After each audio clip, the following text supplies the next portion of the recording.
भारत के इस ऐतिहासिक संविधान सदन में आईपीयू की प्रेसिडेंट, सीपीए के चेयरपर्सन, राष्ट्रमंडल देशों की संसदों के पीठासीन अधिकारीगण, भारत सरकार के माननीय मंत्रीगण, राज्य विधानमंडल के अध्यक्षगण, माननीय संसद सदस्यगण, सम्मानित अतिथियों, मैं आपका हार्दिक अभिनंदन स्वागत करता हूं।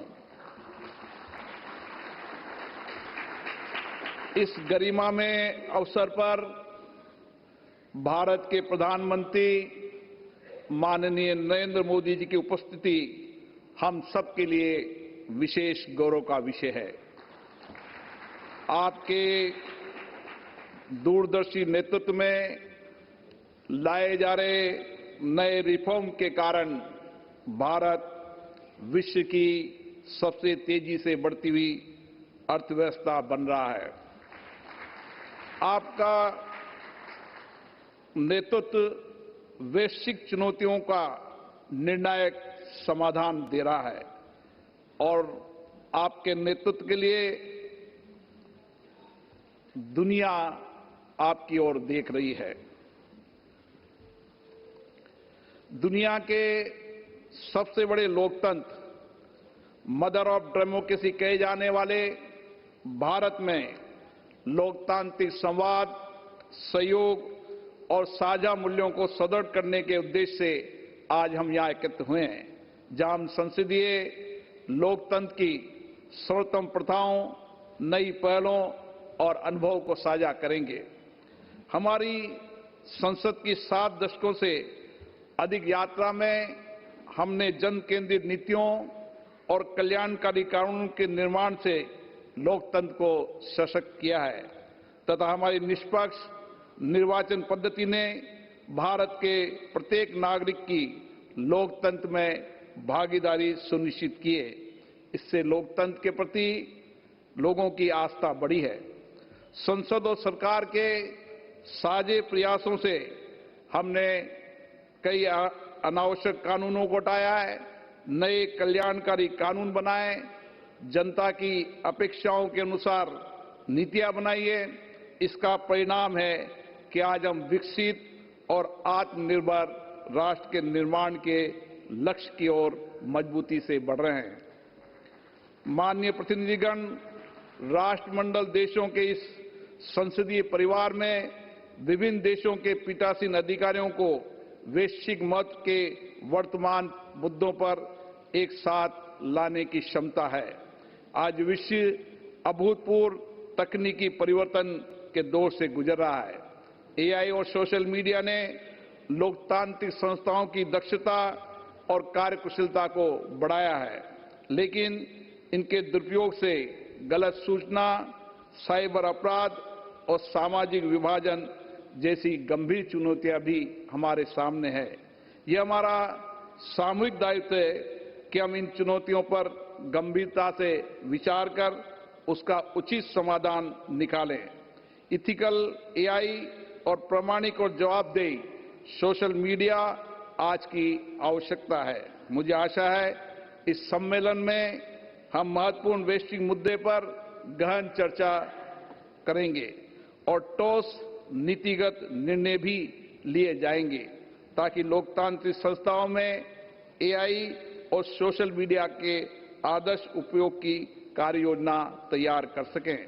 मुझे खुशी है भारत की संसद और विधान मंडलों में एआई का उपयोग बढ़ रहा है और उन्हें हम पेपरलेस भी बना रहे हैं और टेक्नोलॉजी के उपयोग से हमने अपनी सभी विधायी संस्थाओं को एक डिजिटल प्लेटफॉर्म से जोड़ने की पारदर्शिता नई मिसाल की है। माननीय प्रधानमंत्री जी के मार्गदर्शन में हमने देश की सारी विधान मंडलों को एक प्लेटफॉर्म पर ला दिया है। इस सम्मेलन में हम पीठासीन अधिकारियों की निष्पक्षता और न्याय संगतता पर और जनता में संसदों की विश्वसनीयता बढ़ाने पर भी चर्चा करेंगे। हमारी प्राथमिकता ये होनी चाहिए कि जनता की दृष्टि में संसद की विश्वसनीयता और गौरव सदैव अक्षुण्ण रहे। मुझे आशा है इस सम्मेलन में जो विचार विमर्श होंगे उससे हम विधायिका के समक्ष उपस्थित चुनौतियों के सामूहिक समाधान की दिशा में आगे बढ़ेंगे। यहाँ होने वाली चर्चा से हम संसदीय प्रक्रियाओं को और बेहतर बना पाएंगे और सांसदों में जनता की भागीदारी और उनका विश्वास और अधिक बढ़ा पाएंगे। यहाँ पर पधारे आज तक के CAPSU के सम्मेलन में सबसे ज्यादा प्रतिनिधियों को यहाँ पर आने के लिए मैं उनका धन्यवाद देता हूँ। आपके मार्गदर्शक शब्दों के लिए आपका हार्दिक आभार श्री ओम बिरला जी, माननीय लोकसभा अध्यक्ष तथा अध्यक्ष 28 CSPOC, distinguished speakers and presiding officers from across the Commonwealth, ladies and gentlemen. At a time when democratic institutions are being reshaped by dialogue, inclusion and cooperation, it's my honor and privilege to invite the Honorable Prime Minister of India, Shri Narendra Modi ji, to share his vision and address this distinguished conference. Ladies and gentlemen, Honorable Prime Minister of India.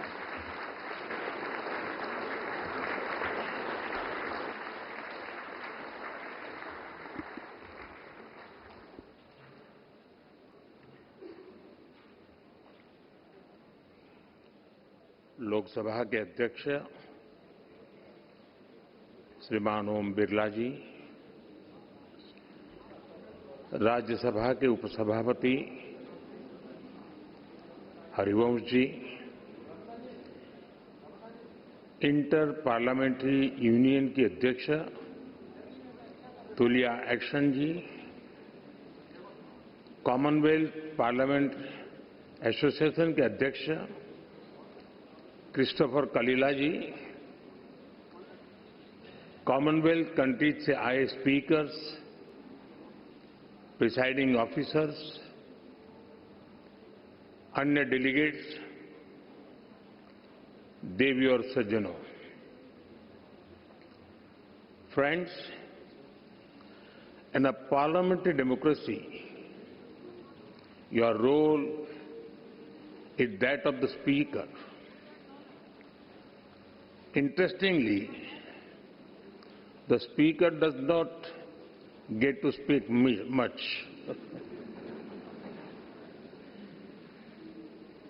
Their job is listening to other speakers.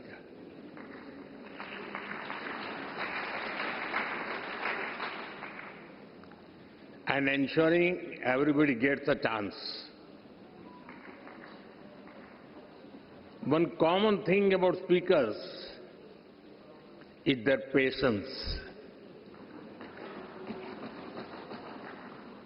They handle even noisy and over-enthusiastic members with a smile.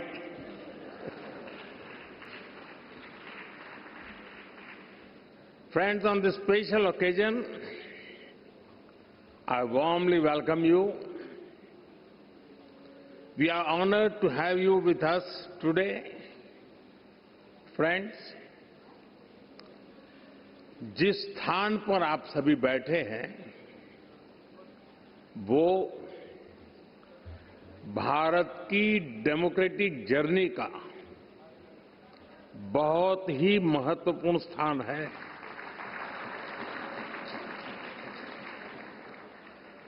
गुलामी के आखिरी वर्षों में जब भारत की आजादी तय हो चुकी थी, उस समय इसी सेंट्रल हॉल में भारत के संविधान की रचना के लिए संविधान सभा की बैठकें हुई थी। भारत की आजादी के बाद 75 वर्षों तक